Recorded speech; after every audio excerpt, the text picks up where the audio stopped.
ਉਹ ਲਿਜਾ ਰਹੇ ਸੀਗੇ ਹਰਿਆਣੇ ਦੇ ਵਿੱਚ, ਤਾਂ ਰਸਤੇ ਦੇ ਵਿੱਚ ਉਹਨਾਂ ਨੂੰ ਘੇਰ ਕੇ ਬਹੁਤ ਜ਼ਿਆਦਾ ਕੁੱਟਿਆ ਗਿਆ। ਉਸ ਤੋਂ ਬਾਅਦ ਇੱਕ ਦੋ ਬੰਦੇ ਜਿਹੜੇ ਸੀਗੇ ਉਹ ਬਚ ਗਏ, ਪਰ ਪਹਿਲੂ ਖਾਨ ਜਿਹੜਾ ਸੀਗਾ ਉਹ ਜ਼ੇਰੇ ਇਲਾਜ ਸੀਗਾ ਜਦੋਂ, ਤਾਂ ਉਸ ਦੌਰਾਨ ਉਹਦੀ ਮੌਤ ਹੋ ਗਈ ਸੀਗੀ। ਤਾਂ ਇਹ ਮਾਮਲਾ ਉਦੋਂ ਬਹੁਤ ਜ਼ਿਆਦਾ ਸੁਰਖੀਆਂ 'ਚ ਆਇਆ ਸੀਗਾ। ਤਾਂ ਅੱਜ ਇਹਦਾ ਫੈਸਲਾ ਆ ਗਿਆ ਵਾ, ਜਿਹਦੇ ਵਿੱਚ ਸਾਰੇ ਦੇ ਸਾਰੇ ਜਿਹੜੇ ਅਕਿਊਜ਼ ਸੀਗੇ, ਸਾਰੇ ਦੇ ਸਾਰੇ ਜਿਹੜੇ ਮੁਲਜ਼ਮਾਨ ਸੀਗੇ, ਉਹਨਾਂ ਨੂੰ ਬਰੀ ਕਰ ਦਿੱਤਾ ਗਿਆ। ਤਾਂ ਇਹ ਹੁਣ ਫੇਰ ਇੱਕ ਸਵਾਲ ਤਲਾਸ਼ਣਾ ਪਊਗਾ ਜਿਹਦਾ ਜਵਾਬ ਮੇਰੇ ਖਿਆਲ ਦੇ ਨਾਲ ਨਹੀਂ ਮਿਲੂਗਾ। ਤਾਂ ਇਹਦਾ ਜਵਾਬ ਜਿਹੜਾ ਉਹ ਸ਼ਾਇਦ ਆਉਣ ਵਾਲੀਆਂ ਪੀੜ੍ਹੀਆਂ ਵੀ ਲੱਭਣਗੀਆਂ, ਖੋਜਣਗੀਆਂ। ਤਾਂ ਇੱਥੇ ਇਹ ਸਵਾਲ ਬਣਦਾ ਵਾ ਕਿ ਫਿਰ ਉਹਨੂੰ ਕਤਲ ਕਿਹਨੇ ਕੀਤਾ ਸੀ, ਵੀਡੀਓ ਦੇ ਵਿੱਚ ਕੁੱਟ ਕੌਣ ਰਹੇ ਸਨ, ਕਿ ਉਹ ਸ੍ਰੀਲੰਕਾ ਤੋਂ ਆਏ ਲੋਕ ਸੀਗੇ। ਤਾਂ ਇਹ ਇੱਕ ਬੇਹੱਦ ਸੰਜੀਦਾ ਮਸਲਾ ਹੈ ਕਿ ਤੁਸੀਂ ਦੇਖੋ ਕਿ ਕਿਸ ਤਰੀਕੇ ਦੇ ਨਾਲ ਅਦਾਲਤਾਂ ਜਿਹੜੀਆਂ ਫੈਸਲਾ ਸੁਣਾ ਰਹੀਆਂ, ਪਰ ਇਹਦੇ ਪਿੱਛੇ ਅਦਾਲਤਾਂ ਠੀਕ ਹੈ ਜੋ ਵਾਪਰਦਾ ਉਹ ਅਸੀਂ ਨਜ਼ਰ ਕਰਦੇ ਹਾਂ, ਉਹਨਾਂ ਦੀ ਨਜ਼ਰਸਾਨੀ ਹੁੰਦੀ ਆ।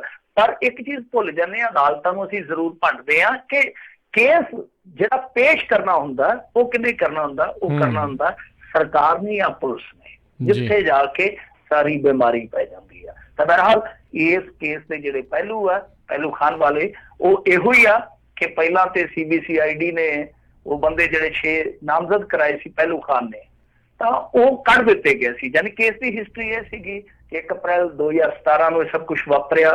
ਫਿਰ ਅਗਲੇ ਦਿਨ ਪਹਿਲੂ ਖਾਨ ਨੇ ਇਹ 6 ਬੰਦੇ ਨਾਮਜ਼ਦ ਕਰਾਏ ਸੀਗੇ, ਕਿਉਂਕਿ ਉਹਦੇ ਨਾਲ ਉਹਦੇ 2 ਮੁੰਡੇ ਵੀ ਸੀ ਜਿਹੜੇ ਮੌਕੇ ਤੋਂ ਭੱਜ ਗਏ ਸੀਗੇ। ਤਾਂ ਵੀਡੀਓ ਦੇ ਜ਼ਰੀਏ ਸਾਰੇ ਪਛਾਣੇ ਗਏ। ਫਿਰ ਉਸ ਤੋਂ ਬਾਅਦ ਜਿਹੜੇ 6 ਸੀਗੇ ਉਹਨਾਂ ਨੂੰ CBCID ਨੇ ਕੱਢ ਦਿੱਤਾ ਕਿ ਇਹ ਤੇ ਬੰਦੇ ਉੱਥੇ ਹੈ ਹੀ ਨਹੀਂ ਸੀਗੇ। ਫਿਰ ਉਸ ਤੋਂ ਬਾਅਦ ਹੋਇਆ ਕਿ ਇੱਕ ਟੈਲੀਵਿਜ਼ਨ ਚੈਨਲ ਨੇ ਜਿਹੜਾ ਕਿ ਅੱਜ ਕੱਲ੍ਹ ਸਰਕਾਰ ਦੇ ਵਾਹਵਾ ਅੱਖਾਂ 'ਚ ਰੜਕਦਾ, ਉਹਨੇ ਸਟਿੰਗ ਆਪਰੇਸ਼ਨ ਕੀਤਾ। ਤਾਂ ਉਹ ਜਿਹੜਾ ਇੱਕ ਮੁੱਖ ਮੁਲਜ਼ਮ ਨਾਮਜ਼ਦ ਕੀਤਾ ਸੀ, ਮੰਨਿਆ ਕਿ ਮੈਂ ਖੁਦ ਪਹਿਲਾਂ ਜਾ ਕੇ ਆਪਣਾ ਬਾਈਕ ਅੱਗੇ ਸੁੱਟਿਆ ਉਸ ਜੀਪ ਦੇ, ਫਿਰ ਉਸ ਤੋਂ ਬਾਅਦ ਉਹਦੀ ਚਾਬੀ ਕੱਢੀ, ਫਿਰ ਅਸੀਂ ਕੁੱਟਿਆ, ਫਿਰ 500 ਬੰਦਾ ਹੋਰ ਆ ਗਿਆ, ਦੇ ਤੇਰੇ ਦੀ ਲੈ ਤੇਰੇ ਦੀ, ਇਹ ਸਾਰੀਆਂ ਚੀਜ਼ਾਂ ਹੋਈਆਂ। ਫਿਰ ਦੂਜੀ ਚੀਜ਼ ਇਸ ਕੇਸ ਦੇ ਵਿੱਚ ਜਿਹੜੀ ਦਿਲਚਸਪ ਸੀ ਉਹ ਇਹ ਸੀ ਕਿ ਜਦੋਂ ਇੱਕ ਨਿੱਜੀ ਹਸਪਤਾਲ 'ਚ ਪਹਿਲੂ ਖਾਨ ਨੂੰ ਪਹੁੰਚਾਇਆ ਗਿਆ ਤਾਂ ਉਹਨਾਂ ਨੇ ਜੋ ਪੋਸਟਮਾਰਟਮ ਰਿਪੋਰਟ ਦਿੱਤੀ ਆ ਉਹਦੇ ਵਿੱਚ ਹਾਰਟ ਅਟੈਕ ਮੌਤ ਦੀ ਵਜ੍ਹਾ ਦੱਸਿਆ ਗਿਆ। ਤਾਂ ਪਹਿਲਾਂ ਵੀ ਦੱਸਿਆ ਗਿਆ ਕਿ ਇਹਦਾ ਹਾਰਟ ਜਿਹੜਾ ਸੀ ਉਹ ਵੀਕ ਸੀਗਾ। ਤੇ ਕਮਾਲ ਦੀ ਗੱਲ, ਕੰਟਰਾਡਿਕਟਰੀ ਜਿਹੜੀ ਗੱਲ ਆ ਉਹ ਇਹ ਆ ਕਿ ਸਰਕਾਰੀ ਹਸਪਤਾਲ ਦਾ ਜਿਹੜਾ ਪੋਸਟਮਾਰਟਮ ਸੀ ਉਹ ਕਹਿੰਦਾ ਕਿ ਨਹੀਂ, ਇਹਦੀਆਂ ਇੰਜਰੀਜ਼ ਨੇ ਇਹਦੀ ਜਾਨ ਲਈ ਆ। ਹੁਣ ਤੁਸੀਂ ਆਪ ਹੀ ਦੇਖ ਲਓ ਕਿ ਕਿੱਧਰ ਨੂੰ ਕਹਾਣੀ ਤੁਰਦੀ ਆ। ਫਿਰ ਗੱਲ ਇਹ ਹੈ ਕਿ ਵੀਡੀਓ ਨੂੰ ਜਦੋਂ ਐਵੀਡੈਂਸ ਬਣਾਇਆ ਗਿਆ, ਫਿਰ ਸਟਿੰਗ ਆਪਰੇਸ਼ਨ ਜਿਹੜਾ ਕਿ ਸੁਰਖੀਆਂ 'ਚ ਆਇਆ, ਮੈਂ ਤੁਹਾਨੂੰ ਦੱਸਿਆ, ਉਹ ਆਧਾਰ ਬਣਾਇਆ ਗਿਆ। ਪੁਲਿਸ ਨੇ ਪਹੁੰਚ ਕੀਤੀ ਕਿ ਇਹਨਾਂ ਦੀਆਂ ਜ਼ਮਾਨਤਾਂ ਜਿਹੜੀਆਂ ਉਹ ਰੱਦ ਕਰ ਦਿੱਤੀਆਂ ਜਾਣ, ਕਿਉਂਕਿ ਦੋਸ਼ੀ ਉਦੋਂ ਤੱਕ ਜ਼ਮਾਨਤ ਜਿਹੜੇ ਲੈ ਚੁੱਕੇ ਸੀਗੇ। ਤਾਂ ਉਹ ਜਿਹੜੇ ਨਾਮਜ਼ਦ ਕਰਾਏ ਸੀ ਬਾਅਦ ਦੇ ਵਿੱਚ, ਮੈਂ ਜਿਵੇਂ ਕਿਹਾ ਕਿ ਫੁਟੇਜ ਦੇ ਆਧਾਰ ਤੇ, ਤਾਂ ਸਟਿੰਗ ਆਪਰੇਸ਼ਨ ਨੂੰ ਵੀ ਆਧਾਰ ਬਣਾਇਆ ਗਿਆ। ਤਾਂ ਹਾਈਕੋਰਟ ਨੇ ਐਸਾ ਕਰਨ ਤੋਂ ਇਨਕਾਰ ਕਰ ਦਿੱਤਾ। ਤਾਂ ਕਮਾਲ ਦੀ ਗੱਲ ਇਹ ਆ ਕਿ ਜਿਹੜੇ ਬੰਦੇ ਨੇ ਉਹ ਵੀਡੀਓ ਸਰਕੂਲੇਟ ਕੀਤਾ ਸੀਗਾ, ਮਤਲਬ ਕਿ ਜਿਹਦੇ ਰਾਹੀਂ ਆਪਾਂ ਨੂੰ ਪਤਾ ਲੱਗਿਆ ਕਿ ਵਹਿਸ਼ੀਪੁਣਾ ਕੀ ਹੁੰਦਾ ਹੈ, ਤਾਂ ਉਹ ਬੰਦਾ ਵੀ ਖੁਦ ਮੋਬਾਈਲ ਉਹਦਾ ਜ਼ਬਤ ਸੀਗਾ, ਕੋਰਟ ਦੇ ਵਿੱਚ ਸੀ, ਉਹ ਬੰਦਾ ਖੁਦ ਵੀ ਗਵਾਹੀ ਦੇਣ ਨਹੀਂ ਆਇਆ ਕਿਉਂਕਿ ਉਹ ਇਹਨਾਂ ਦੇ ਨਾਲ ਦਾ ਹੀ ਸੀਗਾ ਜਿਹਨੇ ਉਹ ਵੀਡੀਓ ਪਾਈ ਸੀ ਕੁੱਟਮਾਰ ਵਾਲੀ। ਤਾਂ ਹੁਣ ਤੁਸੀਂ ਦੇਖੋ ਕਿ ਅਦਾਲਤਾਂ ਕੀ ਕਰਨ, ਜਿਹੜੇ ਬੰਦੇ ਦਾ ਮੋਬਾਈਲ ਆ, ਜਿਹਨੂੰ ਕੇਸ ਦੇ ਵਿੱਚ ਇੱਕ ਬਹੁਤ ਪ੍ਰਮੁੱਖਤਾ ਦੇ ਨਾਲ ਗਵਾਹ ਬਣਾਇਆ ਜਾਂਦਾ ਕਿ ਇਸ ਬੰਦੇ ਨੇ ਵੀਡੀਓ ਸ਼ੂਟ ਕੀਤਾ ਜਾਂ ਵੀਡੀਓ ਜਿਹੜਾ ਸਰਕੂਲੇਟ ਕੀਤਾ, ਉਹ ਆਉਂਦਾ ਹੀ ਨਹੀਂ। ਮਾਲਕੀ ਜਾ ਕੇ ਆਪਣੀ ਜਿਹੜੀ ਉਹ ਪ੍ਰਮਾਣਿਤ ਹੀ ਨਹੀਂ ਕਰਦਾ। ਫਿਰ ਪੋਸਟਮਾਰਟਮ ਕੰਟਰਾਡਿਕਟ ਹੈ। ਫਿਰ ਉਹਨਾਂ ਦੀ ਆਪਣੀ 45 ਏਜੰਸੀ ਪਹਿਲਾਂ 6 ਜਣਿਆਂ ਨੂੰ ਕੱਢ ਦਿੰਦੀ ਹੈ, ਫਿਰ ਵੀਡੀਓ ਦੇ ਆਧਾਰ ਤੇ 7 ਜਣਿਆਂ ਨੂੰ ਨਾਮਜ਼ਦ ਕਰਦੀ ਹੈ। ਤਾਂ ਕੋਟਾ ਕਰਨਗੀਆਂ ਕੀ ਕਰਨਗੀਆਂ ਕੋਟਾ। ਤਾਂ ਕੁੱਲ ਮਿਲਾ ਕੇ ਇੱਥੇ ਤੇ ਭਾਈ ਹੁਣ ਸਵਾਲ ਉਹੀ ਉੱਠੂਗਾ ਪਹੁੰਚੋਂ ਕੇ, ਕਿਉਂਕਿ ਹਾਲਾਂਕਿ ਇੱਕ ਮੌਕਾ ਹੈ, ਹਾਇਰ ਕੋਰਟ ਦੇ ਵਿੱਚ ਉਹ ਜਾ ਸਕਦੇ ਨੇ ਜਿਹੜੇ ਪੀੜਤ ਤੇ ਵਾਲੇ ਆ, ਪਰ ਹੁਣ ਸਵਾਲ ਇਹੀ ਉੱਠੂਗਾ ਕਿ ਜੇ ਇਹਨਾਂ ਵਹਿਸ਼ੀਆਂ ਨੇ ਜਿਹੜੇ ਵੀਡੀਓ 'ਚ ਨਜ਼ਰ ਆਉਂਦੇ ਪਹਿਲੂ ਖਾਨ ਨੂੰ ਨਹੀਂ ਮਾਰਿਆ ਤਾਂ ਹੋਰ ਪਹਿਲੂ ਖਾਨ ਨੂੰ ਪਸਰਾ ਵੱਜਾ ਸੀ ਜਿਹਦੇ ਨਾਲ ਮਰ ਗਿਆ।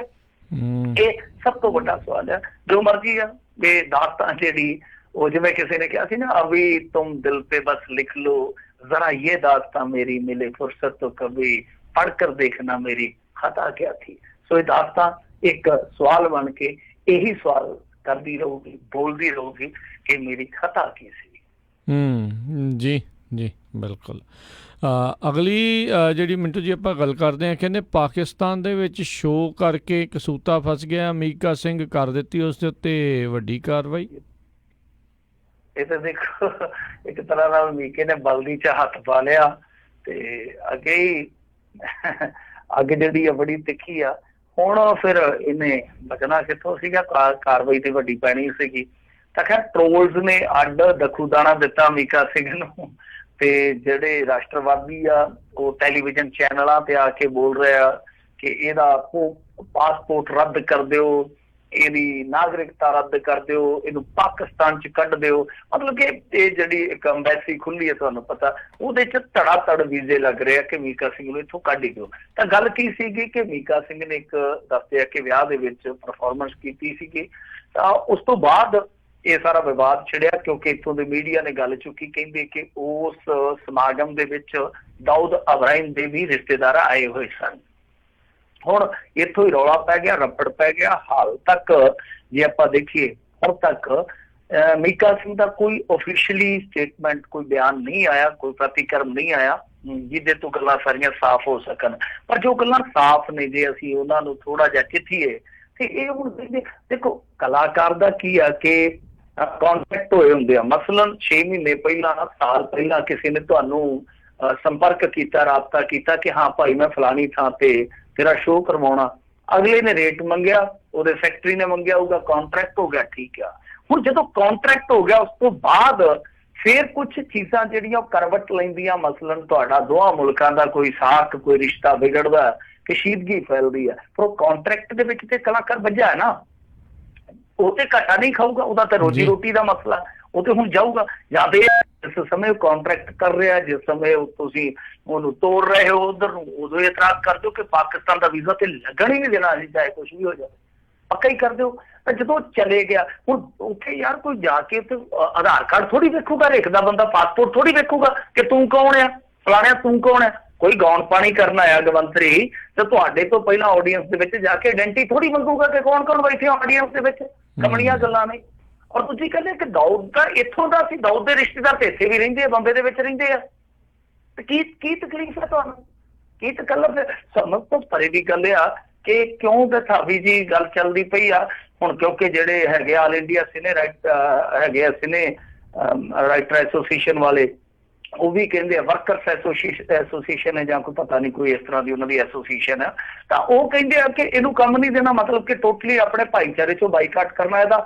ਤਾਂ ਇਹ ਤੁਸੀਂ ਦੇਖੋ ਕਿ ਉਹਨਾਂ ਨੇ ਤੇ ਸਾਥ ਦੇਣਾ ਕਿ ਹਾਂ ਭਾਈ ਇਹਦਾ ਕਾਂਟਰੈਕਟ ਪਹਿਲਾਂ ਦਾ ਹੋਇਆ ਹੋਊਗਾ, ਵੇਖਣਾ ਪਊਗਾ, ਉੱਥੇ ਉਹ ਆਇਡੈਂਟੀਆਂ ਥੋੜੀ ਚੈੱਕ ਕਰਦਾ ਪਿਆ, ਉਹਦਾ ਕੋਈ ਸਪਸ਼ਟੀਕਰਨ ਤਾਂ ਲਓ। ਔਰ ਦੂਜੀ ਗੱਲ ਹੈ ਜੇ ਕੁਝ ਕਰਨਾ ਤੇ ਸਰਕਾਰ ਕਰੇ ਆਪਣੇ ਪੱਧਰ ਤੇ, ਇਹ ਐਸੋਸੀਏਸ਼ਨਾਂ ਵਾਲੇ ਆ ਕਿ ਤੂੰ ਕੌਣ ਮੈਂ ਖਾਮ ਖਾ। ਤਾਂ ਕੁੱਲ ਮਿਲਾ ਕੇ ਐਸਾ ਮਾਹੌਲ ਬਣਿਆ ਪਿਆ, ਸਮਝ ਤੋਂ ਪਰੇ ਦੀ ਗੱਲ ਆ ਕਿ ਜਿਹੜੇ ਸਿਨੇ ਰਾਈਟਰ ਐਸੋਸੀਏਸ਼ਨ ਵਾਲੇ ਆ ਪਤਾ ਨਹੀਂ ਕਿਉਂ ਆਪਣੀ ਬੁੱਧੀ ਭ੍ਰਿਸ਼ਟ ਕਰ ਬੈਠੇ ਆ ਕਿ ਦੇਖੋ ਤੁਸੀਂ ਜਿਹਨੂੰ ਵਿਰੋਧ ਦੇਣਾ ਉਹਨੂੰ ਤਾਂ ਦੇ ਨਹੀਂ ਰਹੇ। ਕਿ ਚਾਈਨਾ ਜਿਹੜਾ ਉਹ ਡੁੱਬਦੇ ਪੰਜਾਬ ਪਾਕਿਸਤਾਨ ਨੂੰ ਬਚਾ ਵੀ ਰਿਹਾ, ਦੂਸਰੇ ਪਾਸੇ ਤੁਹਾਨੂੰ ਅੱਖਾਂ ਵੀ ਵਿਖਾ ਰਿਹਾ, ਤੀਸਰੇ ਪਾਸੇ ਤੁਹਾਡੀ ਜ਼ਮੀਨ ਹੜੱਪ ਕੇ ਬੈਠਾ, ਤੇ ਉਹਨਾਂ ਦੇ ਬਣੇ ਸਮਾਨ ਦੇ ਨਾਲ ਤੇ ਤੁਸੀਂ ਫਿਲਮਾਂ ਸ਼ੂਟ ਕਰਦੇ ਰਹਿੰਦੇ ਹੋ। ਕਦੇ ਉਹਨਾਂ ਦਾ ਤਾਂ ਤੁਸੀਂ ਵਿਰੋਧ ਨਹੀਂ ਕੀਤਾ, ਕਦੇ ਉਹਨਾਂ ਦਾ ਤਾਂ ਬਾਈਕਾਟ ਨਹੀਂ ਕੀਤਾ ਜਿੱਥੇ ਕਰਨ ਵਾਲਾ।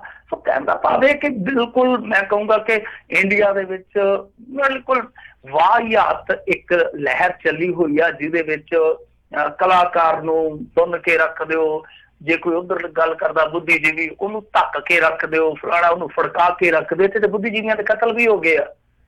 ਸੋ ਕਹਿਣ ਦਾ ਭਾਵ ਹੈ ਕਿ ਵੱਖਰੀ ਕਿਸਮ ਦੀ ਫਿਜ਼ਾ ਹੈ, ਵੱਖਰੀ ਕਿਸਮ ਦੀ ਇੱਥੇ ਹਵਾ ਚੱਲਦੀ ਪਈ ਆ, ਬੋਲਣ ਦੀ ਵਾਹ ਕੋਈ ਨਹੀਂ ਹੈ। ਪਰ ਗੱਲ ਇਹ ਆ ਕਿ ਦੇਖੋ ਕਲਾ ਦਾ ਕੰਮ ਕੀ ਹੁੰਦਾ, ਕਲਾ ਦਾ ਮਤਲਬ ਕੀ ਆ? ਕਲਾ ਦਾ ਮਤਲਬ ਇਹ ਆ ਕਿ ਖੁਸ਼ੀ ਦੇਣ ਵਿੱਚ ਖੁਸ਼ੀ ਪਾਉਣੀ। ਸਾਰੀਆਂ ਕਲਾਵਾਂ ਦਾ ਅਸਲ ਦੇ ਵਿੱਚ ਸਾਰੀ ਇਹੋ ਆ। ਤਾਂ ਕਲਾਕਾਰ ਦਾ ਕੰਮ ਹੈ ਖੁਸ਼ੀ ਵੰਡਣੀ। ਖੁਸ਼ੀ ਦਾ ਕੋਈ ਧਰਮ ਨਹੀਂ ਹੁੰਦਾ, ਕੋਈ ਮਜ਼ਹਬ ਨਹੀਂ ਹੁੰਦਾ, ਕੋਈ ਸਰਹੱਦ ਨਹੀਂ ਹੁੰਦੀ, ਕੋਈ ਆਦ ਨਹੀਂ ਹੁੰਦੀ। ਜੇ ਉੱਥੇ ਜਾ ਕੇ ਮੀਕਾ ਸਿੰਘ ਨੇ ਕੋਈ ਪਾਕਿਸਤਾਨ ਦੇ ਹੱਕ 'ਚ ਗੱਲ ਕੀਤੀ ਹੈ ਫਿਰ ਕਰੋ, ਇੰਡੀਆ ਦਾ ਕੋਈ ਉੱਥੇ ਹਿੱਤ ਨੁਕਸਾਨਿਆ ਗਿਆ ਤਾਂ ਦੱਸੋ।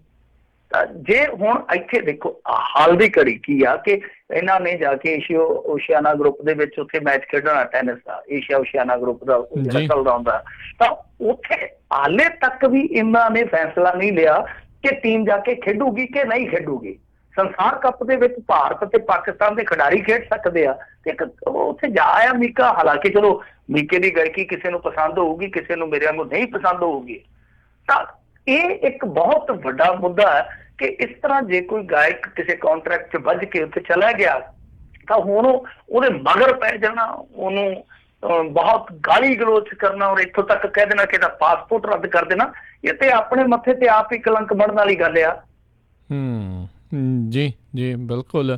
ਤੇ ਮਿੰਟੂ ਜੀ, ਇਹਦਾ ਮਤਲਬ ਫਿਰ ਜਦੋਂ ਜੇ ਮੰਨ ਲਓ ਲਾਂਘਾ ਖੁੱਲ੍ਹ ਜਾਂਦਾ ਤੇ ਬਹੁਤ ਸਾਰੇ ਲੋਕ ਪਾਕਿਸਤਾਨ ਜਾ ਕੇ ਆਉਂਦੇ ਤੇ ਇਹਨਾਂ ਨੂੰ ਫਿਰ ਉੱਥੇ ਪੱਕਿਆਂ ਹੀ ਰਹਿਣ ਦੇ ਲਈ ਇਹਦਾ ਮਤਲਬ ਇੱਦਾਂ ਦੀਆਂ ਗੱਲਾਂ ਵੀ ਹੋਣਗੀਆਂ। ਤੇ ਹੁਣੇ ਜਿਹੜਾ ਜੀਕੇ ਜਾ ਕੇ ਆਇਆ ਉਹਨੂੰ ਤਾਂ ਉੱਥੇ ਵਾਪਸ ਨਹੀਂ ਘੱਲਿਆ ਉਹਨਾਂ ਨੇ ਕਿਸੇ ਨੇ। ਨਹੀਂ ਐਸੇ ਨਰਿੰਦਰ ਮੋਦੀ ਨੂੰ ਹਰੇਕ ਵਰੇ ਇੱਕ ਪਾਕਿਸਤਾਨੀ ਔਰਤ ਰੱਖੜੀ ਬੰਨਣ ਆਉਂਦੀ ਹੈ ਇੱਥੇ, ਤੇ ਪ੍ਰਧਾਨ ਮੰਤਰੀ ਖੁਦ ਉੱਥੇ ਜਾ ਕੇ ਮੀਆਂ ਦੀ ਹਵੇਲੀ ਦੇ ਵਿੱਚ ਬਿਰਿਆਨੀ ਛਕ ਆਉਂਦਾ। ਤੇ ਆਪ ਉਦੋਂ ਕੇਕ ਵੀ ਖਾਣ ਚਲਾ ਗਿਆ ਸੀ। ਸਾਡੇ ਇੱਧਰ ਪੰਜਾਬ ਵਾਲੇ ਮੁੱਖ ਮੰਤਰੀ ਨੇ ਬੀਬੀ ਇੱਕ ਪੱਕੀ ਪਾਕਿਸਤਾਨੀ ਰੱਖੀ ਹੈ। ਹੋ ਕੀ ਰਿਹਾ ਆ, ਆਮ ਲੋਕਾਂ ਨੂੰ ਜਿਹੜਾ ਉਹ ਪੱਕਾ ਹੀ ਉਲਝਾ ਕੇ ਰੱਖਿਆ ਹੋਇਆ। ਇਹ ਆਮ ਲੋਕਾਂ ਦੇ ਵਿੱਚ ਜਾਣ ਬੁੱਝ ਕੇ ਇਹ ਨਫ਼ਰਤਾਂ ਪੈਦਾ ਕਰਨ ਵਾਲੇ ਜਿਹੜੇ ਕੰਮ ਉਹ ਹੋ ਰਹੇ ਨੇ। ਅਗਲੀ ਜਿਹੜੀ ਮਿੰਟੂ ਜੀ ਗੱਲ ਕਰਦੇ, ਕਹਿੰਦੇ ਸ਼੍ਰੋਮਣੀ ਅਕਾਲੀ ਦਲ ਬਾਦਲ ਵੀ ਆ ਗਿਆ ਹੁਣ ਸ਼ਰੀਕ ਬਣ ਕੇ।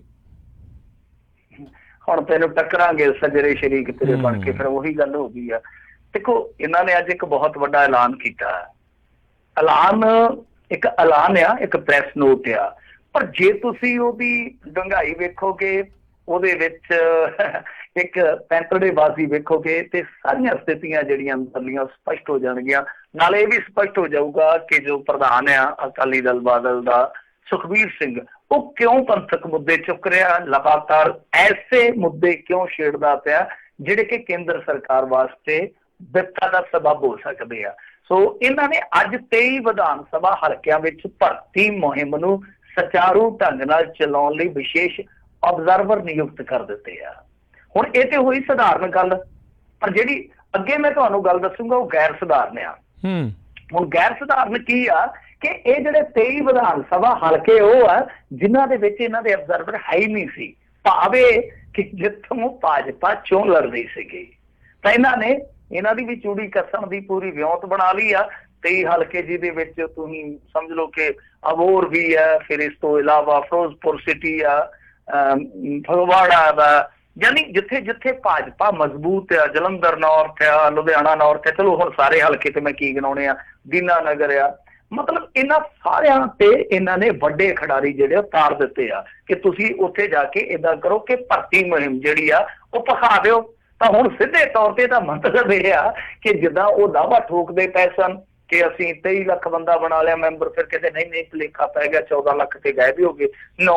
ਫਿਰ ਬਾਅਦ ਦੇ ਵਿੱਚ ਉਹਨਾਂ ਦੇ ਪ੍ਰਧਾਨ ਬੋਲਦੇ ਕਹਿੰਦੇ ਨਹੀਂ ਜੀ 2 ਲੱਖ ਦਾ ਹੀ ਟਾਰਗੇਟ ਸੀ, ਸੁੱਖ ਨਾਲ 4 ਕਰ ਲਿਆ, ਬੋਲੇ ਬੱਲੇ ਹੋ ਗਈ ਆ। ਤਾਂ ਹੁਣ ਇਹਨਾਂ ਨੇ ਫਿਰ ਇਹ ਕਹਿ ਦਿੱਤਾ ਕਿ ਦੇਖੋ ਜੀ ਅਸੀਂ ਤੇ 2022 ਦੇ ਵਿੱਚ ਹਰ ਹਾਲ 'ਚ ਤੇ ਕਮਲ ਖੜਾ ਦੇਾਂਗੇ। ਫਿਰ SS ਚੰਨੀ ਆ ਜਿਹੜੇ ਸਾਬਕਾ IS ਆ, ਜਿਹੜੇ ਹੁਣ ਥੋੜੀ ਦੇਰ ਪਹਿਲਾਂ ਹੀ ਸ਼ਾਮਲ ਹੋਏ ਆ ਭਾਜਪਾ ਦੇ ਵਿੱਚ, ਉਹਨਾਂ ਨੇ ਕੀ ਕੀਤਾ, ਕਿਉਂਕਿ ਉਹਨਾਂ ਨੂੰ OBC ਵਿੰਗ ਦਾ ਇਹਨਾਂ ਨੇ ਚੇਅਰਮੈਨ ਥਾਪ ਦਿੱਤਾ, ਉਹਨਾਂ ਨੇ ਜਾ ਕੇ ਅੱਗੇ ਮੀਟਿੰਗਾਂ ਸ਼ੁਰੂ ਕਰ ਦਿੱਤੀਆਂ।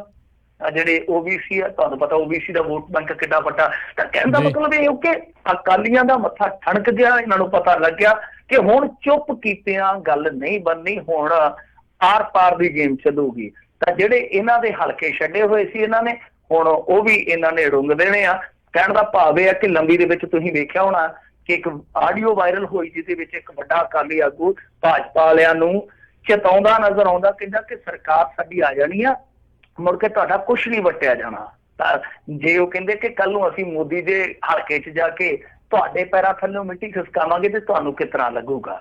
ਤਾਂ ਇੱਥੋਂ ਤੱਕ ਜਦੋਂ ਗੱਲਾਂ ਪਹੁੰਚੀਆਂ ਪਈਆਂ, ਹੁਣ ਤੁਸੀਂ ਦੇਖ ਲਿਓ ਕਿ ਪੰਜਾਬੀ ਦੀ ਜਿਵੇਂ ਕਹਾਵਤ ਹੈ ਨਾ ਕਿ ਕਾਲ ਨਿਕਲੇਗਾ ਕਲੀਖਾ ਨਹੀਂ। ਮਤਲਬ ਇਹ ਆ ਕਿ ਸਮਾਂ ਨਿਕਲ ਜਾਂਦਾ, ਮਾੜੇ ਬੰਦੇ ਦਾ ਸਾਥ ਨਹੀਂ ਨਿਕਲਦਾ। ਹੁਣ ਦੋਵਾਂ 'ਚ ਮਾੜਾ ਇੱਕ ਦੂਜੇ ਦੀ ਕੌਣ ਆ ਇਹ ਮੈਂ ਨਹੀਂ ਕਹਿ ਸਕਦਾ, ਪਰ ਇਹ ਗੱਲ ਬਿਲਕੁਲ ਢੁਕਵੀਂ ਆ ਕਿ ਕਾਲ ਲੰਘ ਜਾਂਦਾ, ਕਲੀਖਾ ਨਹੀਂ। ਜੀ ਜੀ ਜੀ। ਅਗਲੀ ਜਿਹੜੀ ਮਿੰਟੂ ਜੀ ਗੱਲ ਕਰਦੇ, ਕਹਿੰਦੇ ਨਸ਼ੇ ਦੇ ਮਾਮਲੇ 'ਚ ਫੜੇ ਥਾਣੇਦਾਰ ਦੀ ਖੁਦਕੁਸ਼ੀ ਮਾਮਲੇ 'ਚ ਆਇਆ ਹੁਣ ਨਵਾਂ ਮੋੜ। ਹਾਂ ਬਿਲਕੁਲ, ਆਪਾਂ ਕੱਲ ਵੀ ਗੱਲ ਕੀਤੀ ਸੀਗੀ, ਕਿਉਂਕਿ ਦੇਰ ਸ਼ਾਮ ਤੱਕ ਇਹਨਾਂ ਨੇ ਕੋਈ ਵੀ ਕਾਰਨ ਜਿਹੜਾ ਉਹ ਸਪਸ਼ਟ ਨਹੀਂ ਸੀ ਕੀਤਾ ਕਿ ਅਸਲ ਦੇ ਵਿੱਚ ਕਹਾਣੀ ਕੀ ਆ। ਪਰ ਅੱਜ ਅਖਬਾਰਾਂ ਦੇ ਵਿੱਚ ਖਬਰਾਂ ਲੱਗੀਆਂ ਨੇ, ਅੱਜ ਟੈਲੀਵਿਜ਼ਨ ਚੈਨਲਾਂ ਤੇ ਇਸ ਬਾਬਤ ਡਿਸਕਸ਼ਨ ਵੀ ਹੋ ਰਹੀਆਂ ਨੇ, ਡਿਬੇਟਸ ਹੋ ਰਹੇ ਨੇ ਕਿ ਆਖਰ ਕਸਟੋਡੀਅਲ ਡੈਥ ਦਾ ਇਹ ਸਿਲਸਿਲਾ ਜਿਹੜਾ ਪੰਜਾਬ ਦੇ ਥਾਣਿਆਂ 'ਚ ਰੁਕਦਾ ਕਿਉਂ ਨਹੀਂ ਹੈ। ਇਹ ਸਭ ਤੋਂ ਵੱਡਾ ਸਵਾਲ ਹੈ। ਹੁਣ ਇਸ ਮਾਮਲੇ ਦੇ ਵਿੱਚ ਵੀ ਕਹਾਣੀ ਜਿਹੜੀ ਬੜੀ ਅਜੀਬੋ-ਗਰੀਬ ਜੀ ਸਾਡੇ ਸਾਹਮਣੇ ਆਉਂਦੀ ਆ। ਹੁਣ ਅੱਜ ਇੱਕ ਬਹੁਤ ਵੱਡੇ ਅਖਬਾਰ ਨੇ, ਜਿਹਨੂੰ ਆਪਾਂ ਕੌਮੀ ਗਰੁੱਪ ਕਹਿ ਸਕਦੇ ਹਾਂ ਮੀਡੀਆ ਦੇ ਵਿੱਚ, ਉਹਨਾਂ ਨੇ ਇੱਕ ਖਬਰ ਦਿੱਤੀ। ਉਹ ਕਹਿੰਦੇ ਕਿ ਅਸਲ ਦੇ ਵਿੱਚ ਹੋਇਆ ਕੀ ਆ ਕਿ ਜਿਹੜਾ ਥਾਣੇਦਾਰ ਸੀਗਾ ਅਵਤਾਰ ਸਿੰਘ, ਉਹਨੇ ਸੰਤਰੀ ਨੂੰ ਕਿਤੇ ਨਿਗਾਹ ਰੱਖ ਕੇ ਆਵਾਜ਼ ਮਾਰੀ ਕਿ ਸੰਤਰੀ ਕਿੱਥੇ ਆ। ਫਿਰ ਉਹ ਸੰਤਰੀ ਉਹਦੇ ਕੋਲ ਆਇਆ, ਸੰਤਰੀ ਨੂੰ ਕਹਿੰਦਾ ਯਾਰ ਦਮ ਜਿਹਾ ਘੁੱਟ ਦਾ ਪਾਣੀ ਲਿਆ ਕੇ ਦੇ। ਤੇ ਕਹਿੰਦੇ ਕਿ ਜਿਹੜਾ ਸੰਤਰੀ ਸਾਹਿਬ ਸੀ ਉਹ ਐਡਾ ਸਿਆਣਾ ਸੀ ਕਿ ਉਹਨੇ ਆਪਣੀ AK-47 ਜਿਹੜੀ ਆ ਉੱਥੇ ਹੀ ਰੱਖ ਦਿੱਤੀ ਤੇ ਆਪ ਪਾਣੀ ਲੈਣ ਚਲੇ ਗਿਆ।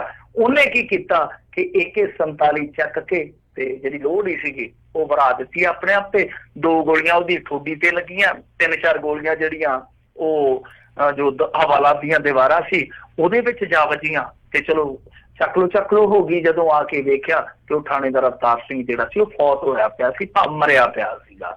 ਹੁਣ ਇਹ ਵੇਖੋ ਕਹਾਣੀ ਜਿਹੜੀ ਆ ਸੰਭੂ ਉਤਰਦੀ ਆ ਕਿ ਇੱਕ ਮੁਨਸ਼ੀ ਔਰ ਉਹਦੇ ਕੋਲ 47, ਅਸੀਂ ਤੇ ਥਾਣਿਆਂ 'ਚ ਦੇਖਦੇ ਆ ਕਿ ਮੁਨਸ਼ੀਆਂ ਦੇ ਕੋਲ 3 ਰਫਲ ਜੀ ਹੁੰਦੀ ਹੈ ਰਾਤ ਨੂੰ। ਹੁਣ ਉਹਨੇ 47 ਫੜੀ ਹੋਈ ਸੀ ਤੇ ਉਹ ਏਡਾ ਹੀ ਸਿਆਣਾ ਸੀ ਕਿ ਉੱਥੇ ਮੁਲਜ਼ਮ ਦੀ ਹਵਾਲਾਤ ਦੇ ਅੱਗੇ ਰੱਖ ਕੇ, ਜਾਂ ਮੈਨੂੰ ਤਾਂ ਇਹ ਲੱਗਦਾ ਸ਼ਾਇਦ ਅੰਦਰ ਹੀ ਫੜਾ ਗਿਆ ਹੋਵੇ ਕਿ ਆ ਫੜੀ ਯਾਰ, ਮੈਨੂੰ ਭਾਰ ਲੱਗਦਾ, ਮੈਂ ਪਾਣੀ ਦਾ ਗਲਾਸ ਲੈ ਕੇ ਆਉਣਾ, ਤੂੰ ਅੰਦਰ ਹੀ ਰੱਖ ਲਾ। ਸ਼ਾਇਦ ਇੰਨਾ ਸਿਆਣਾ ਸੀਗਾ। ਔਰ ਦੂਜੀ ਚੀਜ਼ ਇਹ ਆ ਕਿ ਦੇਖੋ ਕੋਈ ਵੀ ਸੰਤਰੀ ਜੇ ਅਸਲਾ ਨਹੀਂ ਸੰਭਾਲ ਰਿਹਾ ਆਪਣਾ, ਤੇ ਇਹਦਾ ਮਤਲਬ ਇਹ ਆ ਕਿ ਉੱਥੇ ਤਾਂ ਕੁਛ ਵੀ ਹੋ ਸਕਦਾ। ਥਾਣੇਦਾਰ ਜਿਹੜਾ ਉਹ ਉੱਥੇ ਹੋਰ 2-4 ਨੂੰ ਵੀ ਨਾਲ ਲੈ ਜਾ ਸਕਦਾ ਸੀਗਾ ਕਿ ਤੁਸੀਂ ਮੈਨੂੰ ਫੜਿਆ, ਫਿਰ ਕੀ ਕਰਦੇ। ਤਾਂ ਇਹ ਸਬਕ ਕਿਉਂ ਨਹੀਂ ਲਿਆ ਜਾ ਰਿਹਾ। ਹੁਣ ਦੂਜੀ ਗੱਲ ਇਹ ਆ ਕਿ ਹਵਾਲਾਤ ਦੇ ਬਾਹਰ ਵੀ ਜੇ ਮੰਨ ਲਓ ਉਹਨੇ 47 ਰੱਖੀ ਸੀਗੀ ਤਾਂ ਉਹਨੇ ਕਿਵੇਂ ਖਿੱਚ ਕੇ ਅੰਦਰ ਕਰ ਲਈ, ਸਮਝ ਤੋਂ ਪਰੇ ਦੀ ਗੱਲ। ਔਰ ਕਮਾਲ ਦੀ ਗੱਲ ਹੈ, ਜਿਹੜੇ ਪੁਲਿਸ ਵਾਲੇ ਨੂੰ ਇਹ ਨਹੀਂ ਪਤਾ ਕਿ ਮੈਂ ਆਪਣੇ ਗਾਤਰੋਂ ਲਾ ਕੇ ਕੋਈ ਅਸਲਾ ਜਿਹੜਾ ਉਹ ਹਵਾਲਾਤ ਦੇ ਅੱਗੇ ਰੱਖਦਾ, ਤੇ ਫਿਰ ਉਹਨੂੰ ਪੁਲਿਸ 'ਚ ਜਿਨ੍ਹਾਂ ਨੇ ਭਰਤੀ ਕੀਤਾ ਜਾਂ ਜਿਹੜੇ ਉਹਨੂੰ ਚੱਲ ਰਹੇ ਹੁਣ ਤੱਕ ਬਰਦਾਸ਼ਤ ਕਰ ਰਹੇ ਆ ਜਾਂ ਅਜੇ ਵੀ ਜਿਹੜੇ ਕਰ ਰਹੇ ਆ, ਫਿਰ ਉਹਨਾਂ ਦੀ ਵੀ ਬਹੁਤ ਸਮਰੱਥਾ ਤੇ ਸਵਾਲ ਆ। ਸੋ ਇਹ ਜੋ ਕਹਾਣੀਆਂ ਘੜੀਆਂ ਜਾ ਰਹੀਆਂ ਇਹ ਬਿਲਕੁਲ ਗਲਤ ਹੈ। ਇਹ ਹੋ ਸਕਦਾ ਹੈ ਕਿ ਉਸ ਬੰਦੇ ਨੂੰ ਹਵਾਲਾਤ ਦੇ ਵਿੱਚ ਨਾ ਪਾਇਆ ਹੀ ਨਾ ਹੋਵੇ, ਕਿਉਂਕਿ ਇਹਨਾਂ ਦੇ ਮਹਿਕਮੇ ਦਾ ਸੀ, ਉਹਨੂੰ ਕਿਸੇ ਅੱਡ ਕਮਰੇ 'ਚ ਰੱਖਿਆ ਹੋਵੇ, ਉਹਨੇ ਪਾਣੀ ਮੰਗਿਆ ਹੋਵੇ, ਹੋ ਸਕਦਾ ਉੱਥੇ ਸੰਤਰੀ ਅਵੇਸਲਾ ਹੋ ਗਿਆ ਹੋਵੇ, ਉਹਨੇ ਮੌਕਾ ਤਾੜ ਕੇ ਤੇ ਕੰਮ ਕਰ ਦਿੱਤਾ ਹੋਵੇ। ਹਵਾਲਾਤ ਦੇ ਵਿੱਚ ਕਿਸ ਤਰ੍ਹਾਂ 47 ਚਲੇ ਗਈ ਹੈ ਮੈਂ ਨਹੀਂ ਮੰਨਦਾ, ਮੇਰੇ ਤੇ ਸੰਗੋਂ ਨਹੀਂ ਉਤਰਦੀ। ਹੋਰ ਵੀ ਬਹੁਤ ਸਾਰੇ ਲੋਕ ਆ ਜਿਹੜੇ ਇਸ ਕਹਾਣੀ ਨੂੰ ਪਛਾਣ ਨਹੀਂ ਪਾ ਰਹੇ। ਕੱਲ ਵੀ ਸਵਾਲ ਇਹੋ ਹੀ ਸੀ, ਅੱਜ ਵੀ ਸਵਾਲ ਇਹੋ ਆ ਕਿ ਤੁਹਾਡੇ ਥਾਣਿਆਂ ਦੇ ਵਿੱਚ ਤੁਹਾਡੇ ਤੋਂ ਅਸਲਾ ਨਹੀਂ ਜੇ ਸੰਭਾਲ ਹੁੰਦਾ, ਤੁਹਾਡੇ ਤੋਂ ਹਵਾਲਾਤੀ ਸੰਭਾਲ ਨਹੀਂ ਹੁੰਦੇ, ਤੇ ਫਿਰ ਤੇ ਭਾਈ ਤੁਹਾਨੂੰ ਸਰਕਾਰ ਹੀ ਸੰਭਾਲੇ। ਪਰ ਸਰਕਾਰ ਦਾ ਹਾਲ ਕੀ ਆ, ਉਹ ਸਾਡੇ ਬਜ਼ੁਰਗ ਕਹਿੰਦੇ ਹੁੰਦੇ ਸੀਗੇ, ਨਿੱਕੇ ਹੁੰਦੇ ਅਸੀਂ ਸੁਣਦੇ ਹੁੰਦੇ ਸੀਗੇ ਕਿ ਜੋਗੋ ਰਲੀ ਜੋਗ। ਹੁਣ ਜੋਗ ਕਹਿੰਦੇ ਸੀ ਉਹ ਬਲਦਾਂ ਨੂੰ, ਬਲਦਾਂ ਦੀ ਜੋੜੀ ਨੂੰ ਜੋਗ ਕਹਿੰਦੇ ਸੀ। ਤੇ ਉਹ ਕਹਿੰਦੇ ਨਹੀਂ ਜੋਗੋ ਰਲੀ ਜੋਗ, ਇੱਕ ਨੂੰ ਗਿੱਲੜ ਇੱਕ ਨੂੰ ਰੋਗ। ਗਿੱਲੜ ਆਪਣੇ ਬਜ਼ੁਰਗ ਕਹਿੰਦੇ ਥਾਈਰਾਇਡ ਦੀ ਜਿਹੜੀ ਬਿਮਾਰੀ ਹੁੰਦੀ ਆ, ਤੇ ਉਹ ਕਹਿੰਦੇ ਨਹੀਂ ਇੱਕ ਨੂੰ ਮੋਕ ਲੱਗੀ ਆ, ਜਿੱਦਾਂ ਕਹਿਣ ਦਾ ਭਾਵ ਆ, ਤੇ ਇੱਕ ਨੂੰ ਗਿੱਲੜ ਆ, ਤੇ ਉੱਥੇ 50 ਕਿੰਨੇ ਚੁੱਕਣੀ ਆ। ਸੋ ਆਹ ਹਾਲ ਬਣਿਆ ਪਿਆ, ਜੋਗੋਂ ਰਲੀ ਜੋਗ, ਇੱਕ ਨੂੰ ਗਿੱਲੜ ਇੱਕ ਨੂੰ ਰੋਗ। ਇੱਕ ਜਿਹੜੀ ਸਰਕਾਰ ਆ ਉਹ ਤੁਹਾਨੂੰ ਪਤਾ ਹੀ ਆ ਉਹ ਗਿੱਲੜ ਦੀ ਮਰੀਜ਼ ਆ, ਤੇ ਜਿਹੜੀ ਪੁਲਿਸ ਆ ਉਹ ਇਹੋ ਜਿਹੇ ਰੋਗਾਂ ਦੀ ਮਰੀਜ਼ ਹੈਗੀ ਆ।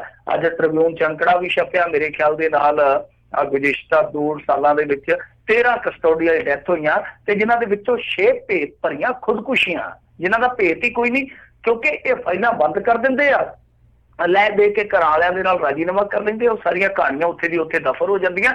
ਜਿਨ੍ਹਾਂ ਕਹਾਣੀਆਂ ਦੇ ਪਿਛੋਕੜ ਤੱਕ ਪਹੁੰਚਿਆ ਜਾਵੇ ਤੇ ਕਈ ਕਹਾਣੀਆਂ ਨਿਕਲ ਸਕਦੀਆਂ।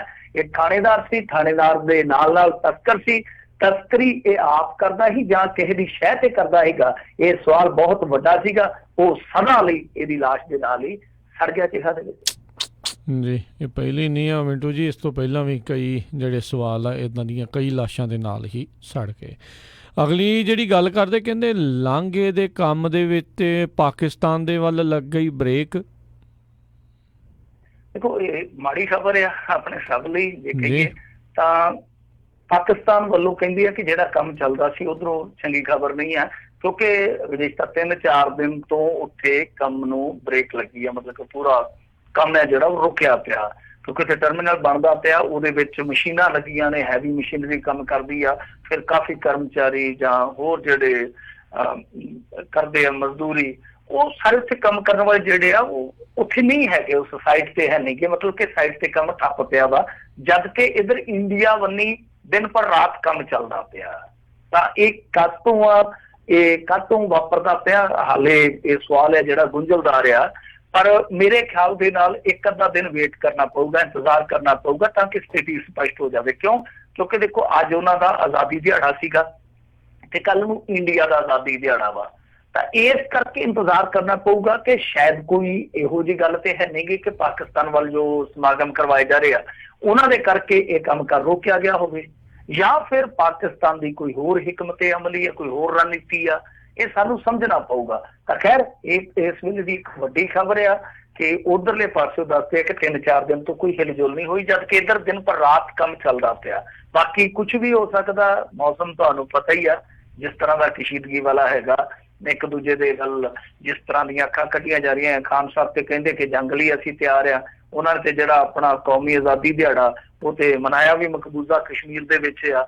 ਸੋ ਫੌਜਾਂ ਵੀ ਦੱਸਦੇ ਕਿ ਤਿਆਰ ਹੈ ਉਹਨਾਂ ਦੀਆਂ। ਇਹੋ ਜਿਹੇ ਮਾਹੌਲ ਦੇ ਵਿੱਚ ਜਿਵੇਂ ਕਿਸੇ ਨੇ ਕਿਹਾ ਸੀਗਾ ਨਾ ਕਿ ਯਕੀਨ ਨਹੀਂ ਦਿਲਾਨਾ ਪੜਤਾ ਦੁਨੀਆ ਕੋ ਨਫ਼ਰਤ ਕਾ, ਪਰ ਸਬੂਤ ਦੇਣਾ ਪੜਤਾ ਹੈ ਮੁਹੱਬਤ ਕਾ।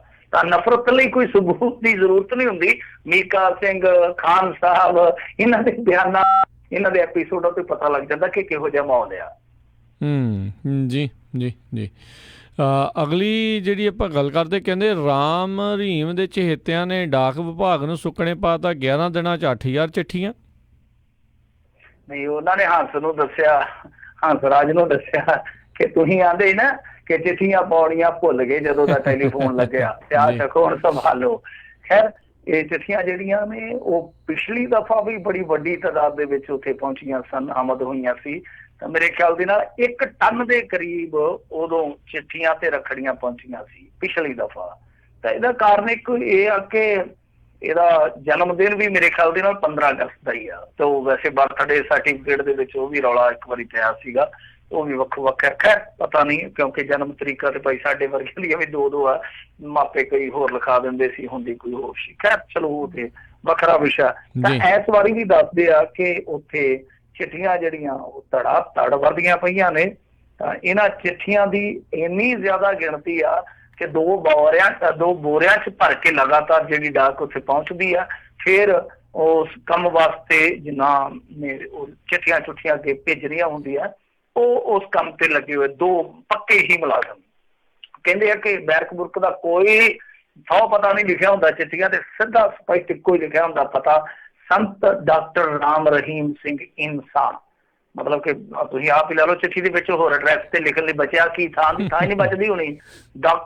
ਸੰਤ ਡਾਕਟਰ ਰਾਮ ਰਹੀਮ ਇਨਸਾਨ, ਸੁਨਾਰੀਆ ਜੇਲ੍ਹ ਰੋਹਤਕ। ਜਦੋਂ ਇੰਨਾ ਕੁਛ ਲਿਖ ਦਿੱਤਾ, ਹੁਣ ਚਿੱਠੀ ਦੇ ਨਾਲ ਇੱਕ ਚਿੱਠੀ ਹੋਰ ਜੋੜ ਕੇ ਤੇ ਭਾਵੇਂ ਕੋਈ ਐਡਰੈਸ ਲਿਖ ਦੇਣ। ਸੋ ਐਡਰੈਸ ਪਤਾ ਕੁਛ ਨਹੀਂ, ਇਹਨਾਂ ਨੂੰ ਪਤਾ ਕਿ ਇੱਥੇ ਇੱਕੋ ਹੀ ਬੰਦਾ ਜਿਹਦਾ ਨਾਂ ਸੰਤ ਡਾਕਟਰ ਰਾਮ ਰਹੀਮ ਸਿੰਘ ਇਨਸਾਨ, ਜਿਹੜਾ ਕਿ ਨਾਲ ਕੈਦੀ ਨੰਬਰ ਪਤਾ ਨਹੀਂ ਕਿੰਨਾ ਹੋਏਗਾ, ਤਾਂ ਉਹ ਵੀ ਜੇ ਵਿੱਚ ਪਾ ਦਈਏ ਚਿੱਠੀ ਦੇ, ਐਡਰੈਸ ਬਹੁਤ ਲੰਮਾ ਹੋ ਜਾਣਾ। ਖੈਰ ਤਾਂ ਇਹਦੇ ਵਿੱਚ ਕੀ ਹੁੰਦਾ ਕਿ ਜਿੱਦਾਂ ਮੈਂ ਤੁਹਾਨੂੰ ਦੱਸਿਆ ਕਿ ਚਿੱਠੀਆਂ ਪਹੁੰਚਦੀਆਂ, ਸਿੱਧੀਆਂ ਚਿੱਠੀਆਂ ਨਹੀਂ ਪਹੁੰਚਦੀਆਂ।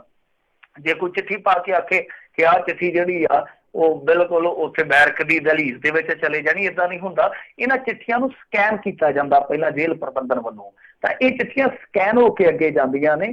ਤਾਂ ਮੇਰੇ ਖਿਆਲ ਦੇ ਨਾਲ 2-4 ਬੰਦੇ ਤੇ ਫਿਰ ਉੱਥੇ ਇਹਨਾਂ ਨੇ ਪੱਕੇ ਇਸ ਕੰਮ ਲਈ ਭਾਏ ਹੋਣੇ ਆ ਕਿ ਆ ਜਿਹੜੇ ਨਾਮ ਵਾਲਾ ਬੰਦਾ, ਇਹਦੀਆਂ ਜਿਹੜੀਆਂ ਚਿੱਠੀਆਂ ਆਉਂਦੀਆਂ ਉਹਨਾਂ ਨੂੰ ਸਕੈਨ ਕਰੋ। ਤਾਂ ਮੇਰੇ ਖਿਆਲ ਦੇ ਨਾਲ 2-4 ਬੰਦੇ ਘੱਟੋ ਘੱਟ ਸਕੈਨਰ ਹੀ ਬਣੇ ਹੋਣੇ ਆ ਕਿ ਜੋ ਇਹਨਾਂ ਚਿੱਠੀਆਂ ਨੂੰ ਵਹਿੰਦੇ ਹੋਣੇ ਕਿ ਕੀ ਆ। ਪਰ ਇਹਨਾਂ ਚਿੱਠੀਆਂ ਦੇ ਵਿੱਚ ਬਹੁਤੀਆਂ 'ਚ ਰੱਖੜੀ ਵਗੈਰਾ ਹੀ ਆ, ਜਾਂ ਦੁਆਵਾਂ, ਜਾਂ ਉਹਨਾਂ ਦਾ ਪਿਆਰ ਆ। ਜੀ। ਅਗਲੀ ਜਿਹੜੀ ਗੱਲ ਕਰਦੇ, ਕਹਿੰਦੇ ਨਿੱਜੀ ਥਰਮਲ ਪਲਾਂਟ ਜਿਹੜੇ ਆ ਹੁਣ ਮਰੋੜਨ ਲੱਗੇ ਆ ਪਾਵਰਕਾਮ ਦੀ ਬਾਂਹ। ਦੇਖੋ, ਨਿੱਜੀ ਥਰਮਲਾਂ ਨੇ ਅਜਿਹਾ ਕਰਨਾ ਹੀ ਕਰਨਾ ਸੀਗਾ। ਹਾਲਾਂਕਿ ਇਹ ਖਬਰ ਜਿਹੜੀ ਆ ਉਹ ਕੁਛ ਕੁ, ਮੈਂ ਕਹੂੰਗਾ ਕਿ ਤੁੱਛ ਕੁ ਅਖਬਾਰਾਂ ਦੇ ਵਿੱਚ ਛਪੀ ਆ, ਪਰ ਇਹਨੂੰ ਹਾਈਲਾਈਟ ਕਰਨਾ ਚਾਹੀਦਾ, ਮੀਡੀਆ ਨੂੰ ਚੁੱਕਣਾ ਚਾਹੀਦਾ ਕਿ ਚੱਲ ਕੀ ਰਿਹਾ।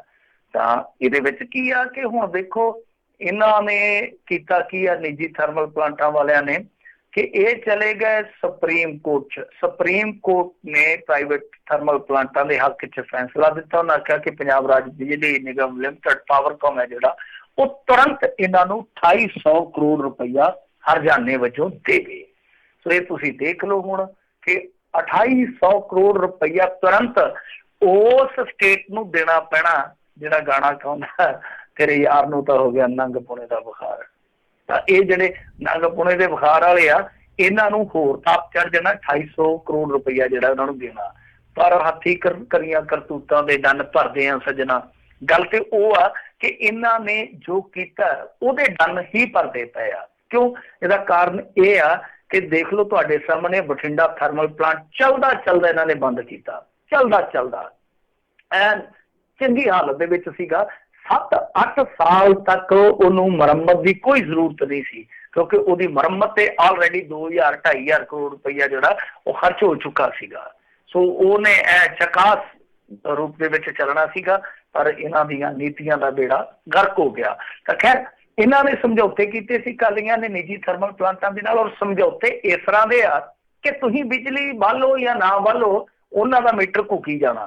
ਤਾਂ ਇਹ 2,800 ਕਰੋੜ ਰੁਪਈਆ ਹੀ ਤੁਹਾਡੀ ਜੇਬ ਚੋਂ ਹੁਣ ਨਿਕਲ ਲੱਗਾ। ਹਾਲੇ ਤੇ ਇਹਨਾਂ ਦਾ ਜਿਹੜਾ ਇਹ ਸਮਝੌਤਾ ਬਹੁਤ ਦੁਰੇਡਾ ਜਾਣਾ, ਬਹੁਤ ਦੂਰ ਤੱਕ ਜਾਣਾ। ਤਾਂ ਉਦੋਂ ਤੱਕ ਤਕਰੀਬਨ 12,000 ਕਰੋੜ ਰੁਪਈਆ ਜਿਹੜਾ ਉਹ ਤਾਰਨਾ ਪਊਗਾ। ਮਤਲਬ ਕਿ ਫਿਕਸ ਚਾਰਜਸ ਆ, ਜਿਵੇਂ ਤੁਹਾਡੇ ਘਰੇ ਲੈਂਡਲਾਈਨ ਫੋਨ ਲੱਗਾ ਹੁੰਦਾ, ਤੁਸੀਂ ਡਾਇਲ ਕਰੋ ਜਾਂ ਨਾ ਕਰੋ, ਤੁਹਾਨੂੰ ਉਹਨਾਂ ਬਿੱਲ ਆਈ ਜਾਣਾ। ਸੋ ਇਹ ਸਾਨੂੰ ਬਿੱਲ ਆ ਪੈ ਰਿਹਾ ਜਿਹੜਾ ਉਹ ਪੈ ਰਿਹਾ ਸਮਝੌਤਿਆਂ ਦਾ, ਜਿਹਦੇ ਤੇ ਪਿੱਟਣਾ ਇਹਨਾਂ ਨੇ ਵੀ ਬਹੁਤ ਪਿੱਟਿਆ ਸੀਗਾ ਕਿ ਜਦੋਂ ਅਸੀਂ ਆਏ ਰਿਵਿਊ ਕਰਾਂਗੇ, ਇਹ ਕਰਾਂਗੇ, ਉਹ ਕਰਾਂਗੇ। ਪਰ ਹੁਣ ਕਰ ਕੀ ਰਹੇ ਆ ਕਿ ਇਹਨਾਂ ਨੂੰ ਥੱਬਿਆਂ ਦਾ ਰੁਪਈਆ ਜਿਹੜਾ ਉਹ ਦੇ ਰਹੇ ਆ ਜਾਂ ਦੇਣ ਜਾ ਰਹੇ ਆ। ਪਰ ਇਹਨਾਂ ਸਮਝੌਤਿਆਂ ਬਾਬਤ ਆ ਕੇ ਸਿੱਧੇ ਤੌਰ ਤੇ ਮੁੱਕਰ ਗਏ, ਕਹਿੰਦੇ ਕਿ ਇਹ ਸਮਝੌਤੇ ਹੁਣ ਰੱਦ ਨਹੀਂ ਕੀਤੇ ਜਾ ਸਕਦੇ। ਤਾਂ ਬੰਦਾ ਪੁੱਛੇ ਕਿ ਜੇ ਪਾਣੀ ਵਾਲੇ ਸਮਝੌਤੇ ਰੱਦ ਕੀਤੇ ਜਾ ਸਕਦੇ ਆ ਤੇ ਇਹਨਾਂ ਨੂੰ ਰੱਦ ਕਰਨ ਵਾਸਤੇ ਤੁਹਾਨੂੰ ਹੁਣ ਬਾਹਰੋਂ ਕੋਈ ਫੌਜ ਸੱਦਣੀ ਪਊਗੀ। ਪਰ ਮੈਂ ਕਹਿੰਦਾ ਕਿ ਠੀਕ ਆ, ਇੱਕ ਪ੍ਰਾਪਤੀ ਤੇ ਜ਼ਰੂਰ ਆ, ਨਿੱਜੀ ਥਰਮਲ ਪਲਾਂਟਾਂ ਨੇ ਇੱਕ ਪ੍ਰਾਪਤੀ ਤੇ ਜ਼ਰੂਰ ਸਾਨੂੰ ਦਿੱਤੀ ਆ ਕਿ ਅਸੀਂ ਅੱਜ ਦੀ ਤਰੀਕ ਦੇ ਵਿੱਚ ਵਧੀਆ ਬਿਜਲੀ ਦਾ ਆਨੰਦ ਮਾਣਦੇ ਪਏ ਆ। ਪਰ ਉਹ ਜਿਵੇਂ ਕਿ ਵਿੱਚ ਪਾ ਲਈ ਰੱਸੀ, ਪਹਿਲਾਂ ਲੱਸੀ ਪਿਆ ਕੇ ਤੇ ਮੁੜ ਕੇ ਜਾ ਕੇ ਜਿਵੇਂ ਗਲ 'ਚ ਰੱਸੀ ਪਾ ਲੈਂਦਾ, ਉਹ ਹਾਲ ਹੋਇਆ ਕਿ ਇਹਨਾਂ ਨੇ ਸਰਪਲਸ ਤੇ ਸਾਨੂੰ ਕਰ ਦਿੱਤਾ। ਪਰ ਹੁਣ ਪਲਾਸਾਂ ਦੇ ਨਾਲ ਸਾਡਾ ਮਾਸ ਵੀ ਜਿਹੜਾ ਚੁੰਡਣ ਤੇ ਲੱਗੇ ਪਏ ਆ। ਜੀ ਜੀ। ਅਗਲੀ ਗੱਲ ਬਠਿੰਡੇ ਤੋਂ ਅੱਜ ਖਬਰ ਜਿਹੜੀ ਆ ਰਹੀ ਹੈ, ਕਹਿੰਦੇ ਕਾਲਜ ਦੀ ਪ੍ਰਧਾਨਗੀ ਨੂੰ ਲੈ ਕੇ ਗੋਲੀ ਚੱਲ ਗਈ, ਨੌਜਵਾਨ ਦੀ ਹੋਈ ਮੌਤ। ਦੇਖੋ, ਪ੍ਰਧਾਨਗੀਆਂ ਨੇ ਬੜੇ ਚੰਨ ਚਾੜੇ ਆ। ਸਾਡੇ ਪਿੰਡਾਂ ਦਾ ਏਕਾ, ਸਾਡੇ ਘਰਾਂ ਦਾ ਸੁੱਖ ਚੈਨ, ਇਹ ਸਭ ਇਹਨਾਂ ਦੀ ਭੇਟ ਚੜਿਆ ਹੋਇਆ। ਜੋ ਵੀ ਹੋਇਆ ਬਹੁਤ ਮਾੜਾ ਹੋਇਆ। ਬਠਿੰਡੇ ਦੇ ਵਿੱਚ ਦੱਸ ਇੱਕ ਤਲਵੰਡੀ ਸਾਬੋ ਵਿੱਚ ਜਿਹੜੀ ਪੰਜਾਬੀ ਯੂਨੀਵਰਸਿਟੀ ਪਟਿਆਲਾ ਦੇ ਅਧੀਨ ਚੱਲਦਾ ਗੁਰੂ ਗ੍ਰੰਥੀ ਕਾਲਜ, ਉੱਥੇ ਦੋ ਧਿਰਾਂ 'ਚ ਵਿਵਾਦ ਹੋਇਆ, ਫਿਰ ਗੋਲੀ ਚੱਲੀ ਤੇ ਇੱਕ ਨੌਜਵਾਨ ਦੀ ਜਿਹੜੀ ਮੌਤ ਹੋ ਗਈ ਆ। ਜਾਨੀ ਕਾਲਜ ਦੇ ਵਿੱਚ ਪੜ੍ਹਦੇ ਨੌਜਵਾਨ ਪਹਿਲਾਂ ਹਾਕੀਆਂ, ਫਿਰ ਤਲਵਾਰਾਂ ਤੇ ਹੁਣ ਪਿਸਤੌਲਾਂ, ਗੋਲੀਆਂ ਤੱਕ ਪਹੁੰਚ ਗਿਆ। ਐਦੋਂ ਵੱਡੀ ਤਰੱਕੀ ਮੈਂ ਤੇ ਨਹੀਂ ਮੰਗੂਗਾ। ਜੇ ਕੋਈ ਮੰਗਦਾ ਤੇ ਮੰਗੀ ਜਾਵੇ। ਮੈਂ ਕਹਿੰਦਾ ਹੁਣ ਇੱਥੇ ਹੀ ਰੁਕ ਜਾਣ, ਇਹ ਤੇ ਤੋਪਾਂ ਟੈਂਕਾਂ ਨੂੰ ਨਾ ਪੈ ਜਾਣ ਹੋਰ 2-4 ਸਾਲਾਂ ਨੂੰ, ਜੋ ਹਾਲ ਹੋਇਆ ਪਿਆ। ਫਿਰ ਇਹ ਬਹੁਤ ਮੰਦਭਾਗੀ ਗੱਲ ਆ। ਤੇ ਜੇ ਇਹ ਪ੍ਰਧਾਨਗੀਆਂ ਵਾਲਾ ਰੱਟਾ ਨਹੀਂ ਨਿਬੜਦਾ ਤੇ ਇੱਥੇ ਇਲੈਕਸ਼ਨ ਹੀ ਕਰਾ ਮਰ ਦੇਣ, ਇਲੈਕਸ਼ਨ ਕਰਾ ਦੇਣ, ਆਪੇ ਇਹਨਾਂ ਦਾ ਕੀੜਾ ਨਿਕਲ ਜਾਵੇ। ਘੱਟੋ ਘੱਟ ਕੋਈ ਵੋਟਾਂ 'ਚ ਖੜ ਕੇ ਠੀਕ ਹੈ, ਸਿਰ ਤੇ ਉਦੋਂ ਵੀ ਪੱਟਣੇ ਆ, ਸਾਰਾ ਕੁਛ ਤੇ ਉਦੋਂ ਵੀ ਹੋਣਾ, ਕਿਉਂਕਿ ਰਾਜਨੀਤੀ ਹੈ ਜਿਹੜੀ ਖੜਨ ਥੋੜੀ ਦੇਊਗੀ। ਪਰ ਇਹ ਤਾਂ ਹੋਊਗਾ ਕਿ ਸਾਲ 6 ਮਹੀਨੇ ਤੱਕ ਇਲੈਕਸ਼ਨ ਹੀ ਹੋਣਾ, ਉਦੋਂ ਤੱਕ ਤੇ ਇਹ ਜਿਹੜਾ ਰਾਮ ਰੌਲਾ ਥੱਲਿਆ ਰਹੂਗਾ। ਬਹੁਤ ਮੰਦਭਾਗੀ ਘਟਨਾ, ਬਹੁਤ ਮਾੜੀ ਘਟਨਾ ਕਿ ਕਿਸੇ ਦਾ ਘਰ ਉਜੜ ਗਿਆ। ਨਾ ਪ੍ਰਧਾਨਗੀਆਂ 'ਚ ਕੀ ਹੁੰਦਾ ਕਿ ਕਈ ਵਾਰ ਦੋ ਗਰੁੱਪ ਜਿਹੜੇ ਸਿਆਸੀ ਤੌਰ ਤੇ ਵੀ ਹੁੰਦੇ ਆ ਜਾਂ ਕਈ ਵਾਰ ਸਮਾਜਿਕ ਵਿਰੋਧੀ ਵੀ ਹੁੰਦੇ ਇੱਕ ਦੂਜੇ ਦੇ, ਤਾਂ ਉਹ ਦੋਹਾਂ ਗਰੁੱਪਾਂ ਨੂੰ ਸਪਾਂਸਰ ਕਰਦੇ ਅੱਡੋ-ਅੱਡ ਰੂਪ ਦੇ ਵਿੱਚ ਕਿ ਤੁਸੀਂ ਫੱਟੇ ਚੱਕਦੇ ਹੋ। ਪਰ ਜਦੋਂ ਇਸ ਤਰ੍ਹਾਂ ਦੀ ਕੋਈ ਘਰ ਦੀ ਬਰਬਾਦੀ ਹੁੰਦੀ ਆ, ਉਸ ਤੋਂ ਬਾਅਦ ਕਦੇ ਉਹਦੇ ਨਾਲ ਨਹੀਂ ਖੜਦੇ। ਸੋ ਬਚ ਕੇ ਰਹਿਣਾ ਚਾਹੀਦਾ। ਮੁੰਡੇ ਆ ਜਿਹੜੇ, ਉਹਨਾਂ ਨੂੰ ਖੁਦ ਵੀ ਅਕਲ ਨੂੰ ਹੱਥ ਮਾਰਨਾ ਚਾਹੀਦਾ ਕਿ ਠੀਕ ਹੈ, ਇਸ ਟਾਈਮ ਇੱਥੇ ਵਿਦਿਆਰਥੀ ਚੋਣਾਂ ਨਹੀਂ ਹੁੰਦੀਆਂ, ਪਰ ਇਹ ਨਹੀਂ ਹੈ ਕਿ ਤੁਸੀਂ ਪ੍ਰਧਾਨ ਨਹੀਂ ਬਣ ਸਕਦੇ ਸਾਰੀ ਜ਼ਿੰਦਗੀ। ਪ੍ਰਧਾਨ ਬਣਨਾ ਤੇ ਇਹੋ ਜਿਹੇ ਕੰਮ ਕਰੋ, ਲੋਕ ਤੁਹਾਨੂੰ ਘਰੇ ਆ ਕੇ ਮੁਹੱਲੇ ਦਾ ਪ੍ਰਧਾਨ ਬਣਾਉਣ, ਪਿੰਡ ਦਾ ਸਰਪੰਚ ਬਣਾਉਣ, ਟਰੱਕ ਯੂਨੀਅਨ ਦਾ ਪ੍ਰਧਾਨ ਬਣਾਉਣ। ਹੌਲੀ ਹੌਲੀ ਤੁਸੀਂ ਜ਼ਿਲ੍ਹਾ ਪ੍ਰਧਾਨ ਬਣ ਜਾਓ। ਕਿੱਥੇ ਤੱਕ ਜਾ ਸਕਦੇ ਹੋ ਤੁਸੀਂ? ਕੰਮ ਤੇ ਕਰੋ। ਜੇ ਐਵੇਂ ਇਸ਼ਤਿਹਾਰ ਲਗਾਉਣ ਲੈ ਕੇ ਉੱਥੇ ਜਾ ਕੇ ਇਸ਼ਤਿਹਾਰ ਲਾਤਾ ਕਿ ਮੈਂ ਪ੍ਰਧਾਨ ਆ, ਉਹਨੇ ਪਾੜ ਕੇ ਉੱਥੇ ਹੋਰ ਇਸ਼ਤਿਹਾਰ ਲਾ ਦਿੱਤਾ ਕਿ ਮੈਂ ਪ੍ਰਧਾਨ ਆ, ਲੜੀ ਜਦ ਪ੍ਰਧਾਨ ਨਹੀਂ, ਫਿਰ ਤਾਂ ਨੁਕਸਾਨ ਹੀ ਨੁਕਸਾਨ ਆ। ਜੀ ਜੀ। ਅੱਗੇ ਪ੍ਰਧਾਨਾਂ ਦੇ ਜਥੇਦਾਰਾਂ ਦੇ ਪੱਟੇ ਆ ਲੋਕ ਜਿਹੜੇ ਉਹ ਸੂਤ ਨਹੀਂ ਹੁੰਦੇ। ਤੇ ਮਿੰਟੂ ਜੀ, ਬਹੁਤ ਬਹੁਤ ਤੁਹਾਡਾ ਧੰਨਵਾਦ। ਤੁਸੀਂ ਜਿਹੜੇ ਸਾਡੇ ਨਾਲ ਜੁੜੇ ਇਹਨਾਂ ਖਬਰਾਂ ਬਾਰੇ ਜਾਣਕਾਰੀ ਦਿੱਤੀਆਂ। ਅਗਲੀ ਵਾਰ ਤੱਕ ਲਈ ਬੜੀ ਮਿਹਰਬਾਨੀ। ਪਿਆਰ ਭਰੀ ਸਤਿ ਸ੍ਰੀ ਅਕਾਲ ਜੀ। ਸਤਿ ਸ੍ਰੀ ਅਕਾਲ। ਜੀ ਤੇ ਸਰੋਤੇ ਇੱਥੇ ਹੀ ਸਾਡਾ ਅੱਜ ਦਾ ਪ੍ਰੋਗਰਾਮ ਸਮਾਪਤ ਹੈ। ਮਿਲਦੇ ਹਾਂ ਅਗਲੀ ਵਾਰ, ਤੱਕ ਲਈ ਮੇਰੇ ਵੱਲੋਂ ਵੀ ਪਿਆਰ ਭਰੀ ਸਤਿ ਸ਼੍ਰੀ ਅਕਾਲ ਜੀ। ਉਹਦੇ ਵਾਸਤੇ ਰਹੋ, ਹੱਸਦੇ ਖੇਲਦੇ ਰਹੋ, ਸੁਣਦੇ ਰਹੋ ਪੰਜਾਬੀ ਰੇਡੀਓ USA।